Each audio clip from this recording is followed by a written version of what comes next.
Hi everybody, Chris here from True to Holistic. In this video I want to talk about geometry and using what geometry has kind of been given to us from millennia and using that as a step into the future in regards to where we can take it. Okay. In regards to a lot of the geometry I see out there is that they're all aspects of geometry like the seed of life, the flower of life and so on, that you see in many civilizations all around the world. But a lot of this geometry is kind of old, and that geometry is really building blocks for us to progress on that because there's a universal law that consciousness must evolve. So if we take the seed of life or the flower of life, we must utilize that what we've been given to make something new, therefore evolve. And I was watching a video the other night from a guy called Frank Chester. And Frank Chester created the geometry of the Chestahedron, which is this one here, which is a beautiful geometry. It's a seven-sided form, okay, and it's got three kite shapes geometries and then four triangles, including the one on the bottom. And they're all the same surface area. And I want to talk a bit more how he found that out, just briefly. Keep this video short. And he was looking at platonic solids, and he saw the octahedron, and then there was the cube, and he was told that the octahedron was 6, and then the cube was 8. So his question straight away was, well, where's the 7? And straight away he was told that the 7 doesn't exist. But for him, he thought, well, that's silly. Why would you go from 6 to 8? 7 must exist. And over many years, he was an art teacher, a graphics design type of teacher, and all of a sudden, when he retired, he came about building a new geometry, which would be in the middle of the cube and the tetrahedron. I mean the octahedron, sorry. And lo and behold, over many years, he created a new geometry. It's like somebody finding a new number. It's unbelievable, really. And this is beautiful geometry because he found that this was the geometry of the human heart. And he found a number of things about the human heart which just blows my mind. And I know I'm going a bit off track in regards to this, but the human heart is not just a pump, it's a vortex. Okay? And what I've come to find in regards to energy healing is that the sacred heart, that the consciousness or the energy supply of what creates this physical heart or encoded heart is a vortex of a portal which connects us to our source energy. Gives us higher intuitive capabilities, get it right, Chris, consciousness. And the key to getting in the now and us consciously evolving is bringing the consciousness from here down to the heart.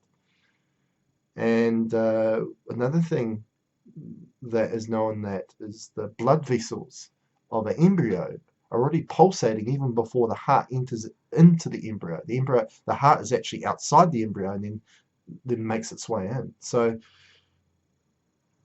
in science, in mainstream science, physiology, anatomy, we're kind of told that the heart is the pump for all the blood going through the veins and arteries. But really, the opposite's true. The veins, the arteries were already pulsing even before the heart came in. So the heart is just an encoded form of the sacred energy heart, and incredible. And what he found was also that when you blow like a bubble inside this form, so therefore everything gets rounded, it's actually is exactly the same shape as the left ventricle of the heart. Very interesting. But anyway, I want to pass on a bit of what he found, because what he found was that a lot of the evolution of his consciousness came about making a geometry, because the geometry speaks to you. This has consciousness to it. Okay, all this geometry around me has consciousness to it. It's wanting to talk to you. It's wanting to these are facilitators of energy, of consciousness. Okay. And I was definitely, when I found out about this geometry through my mentor, who was starting to use this tool, straight away there was just a connection. I needed to know what that tool was. I needed to know what this geometry was, and I'm still absolutely blown away by it. I don't use it too much now because we've gone to another geometry now with the hypercube, using that as a source of energy instead of a facilitator. But it's always around, and as I say, it's having geometry around you will increase your intuitive capabilities and consciousness big time, because they're all facilitators of it. Now, Frank Chester found that geometry because he thought outside the box. Okay, he wasn't, as I say, these geometries that have been around on this planet for millennia are just building blocks to create or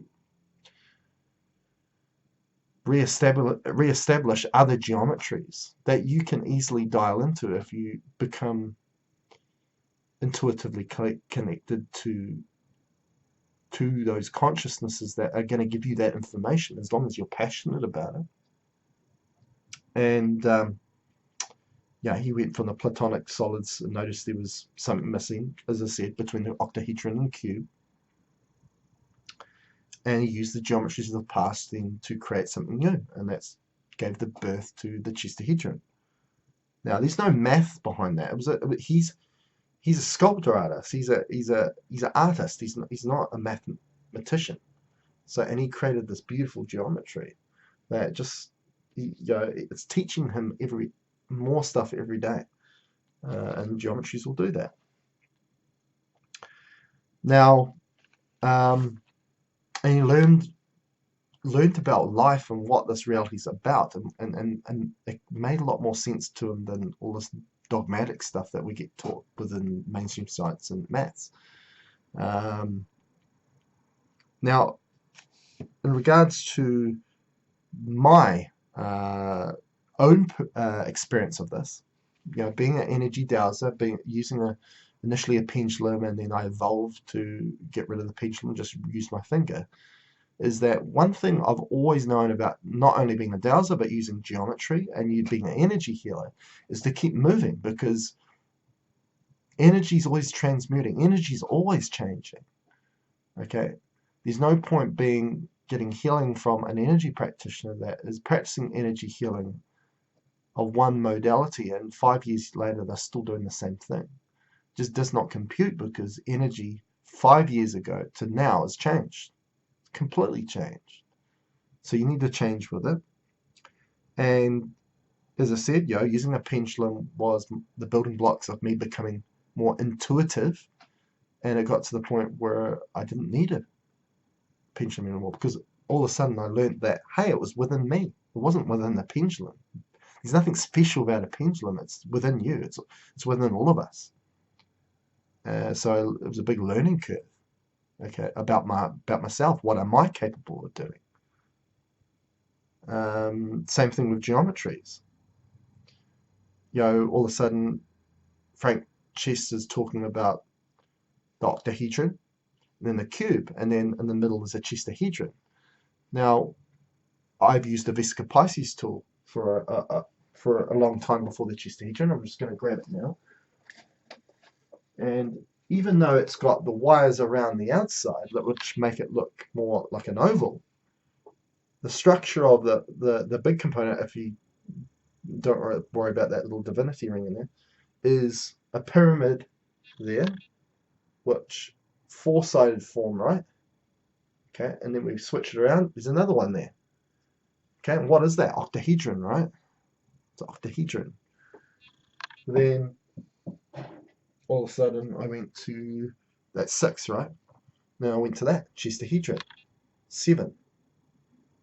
And now what am I using now? Cube, or a cube within a cube, which is based on cube is 8. So straight away when I saw that, I was like, that was a bit of a progression in regards to my using different geometries with myself. So all of a sudden, I got told universal law is consciousness must evolve, and through my experiences, that's true. We need to evolve. We need to keep pushing forward. We need to be a leader. We don't need to just sit back and keep practicing someone's old ways of doing things, or using geometry like the seed of life and flow of life and saying that's the most amazing thing there is. It's something to connect to and learn something from, allow that consciousness of those geometries to come through, but to give you intel, intuition, and information to progress forward with it and create new geometries, new ideas of what could be causing a problem if we were looking at from an energy practitioner of a healing health problem, or looking at the reality we live in. Maybe it's based upon being a simulation. Maybe it's, what is the DNA? What is the RNA? If our reality is based on a program reality, a simulation, then what is the DNA? Lo and behold, we look at the DNA and it's coding. Those two dots connect up, a program reality and the DNA, which seems to be a vital component of us. Our genetics is coding. So it's the coding of your reality or your perception of reality. All of a sudden, things start to make sense. Okay?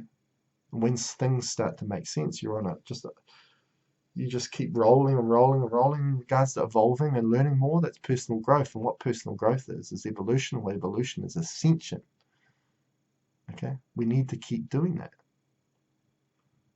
So I'm just going to finish off with a bit more about what I found about Frank Chester. I've got it here on my phone. If I find it. So that was his experience of it as well, is using the existing geometry to create new geometry, take what we had in the past, and then don't only just copy it.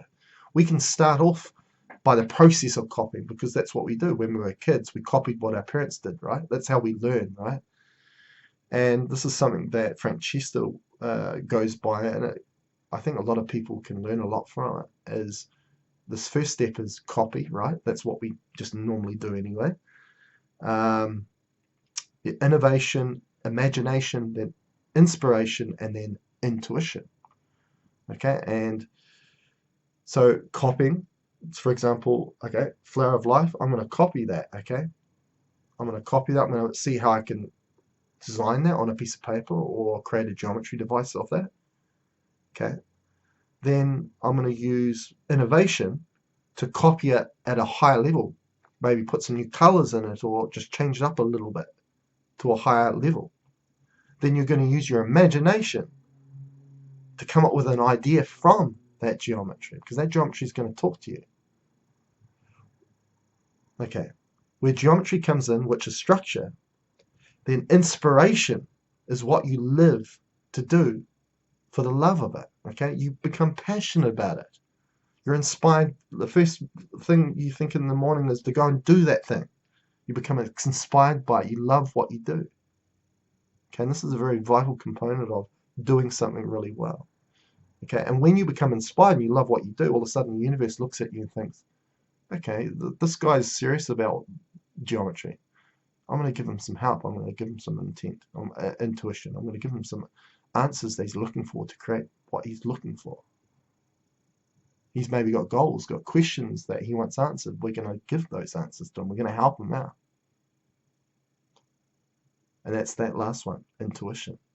The universe sees you have a passion, and then you get channeled the information that is required for you to keep growing and evolve, which is essential. So I hope you've enjoyed this video. I really enjoyed the video, Frank, and I've loved his work for quite a while now in regards to this great geometry that he created, or wasn't really created, it was just guided to him or channeled to him to bring to humanity. Okay, and we all have that aspect of it, a piece of the puzzle that we can bring to humanity to make this place a better place and ourselves a better place, more importantly, to start off with, because all of a sudden we do that personal growth inwards and then we shine out bright and all of a sudden attract that same energy to other people. So tell me what you think about this video and comments about it, and please look up Frank Chester and his work in regards to the Chestahedron and get involved with the geometry. As I say, geometry is the language of the universe. It has consciousness. It will speak to you. It will inspire you. It will do all those things that Frank lives by. Anyway, see you.